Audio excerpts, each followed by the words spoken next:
चल अला बराती माल मिले या ना मिले, दारू जरूर मिले चाहिए।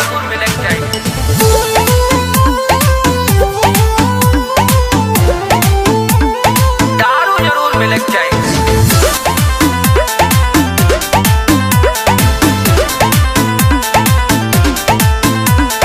मिले माल तो साटा जाए, नहीं मिले तो टाटा बाए। दारू पी के नाचा जाए, जे बोले ऊंचा पा जाए।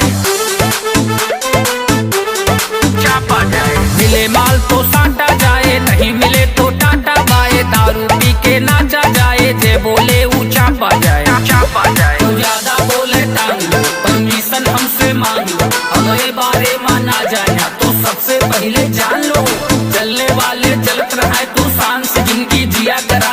एक पैक ना झाट न हो, ये पूरी बोतल पिया करा। मिले माल तो साटा जाए, नहीं मिले तो टाटा बाए। दारू पी के नाचा जाए, जे बोले ऊंचा पा जाए।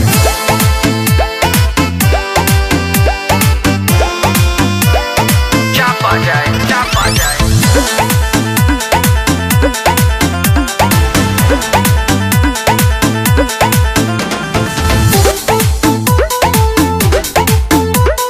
महादेव सौगंधी है घर पीछे से क्यों वार के हिस, चाहे प्रशासन साथ देश या फिर इन सब सरकार के पिस्टल AK-47 की सब ना हथियार रहे। इनका मारे खातिर देखा विष कन्या तैयार रहे।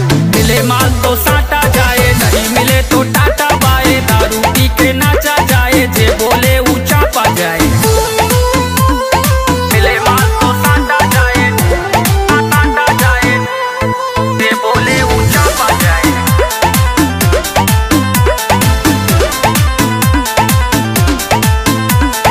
हमसे भिड़ के देख लिहा तू, घर में घुस के रेला जाब्या। हर प्रदेश में बची जाब्या, उत्तर प्रदेश में पेला जाब्या।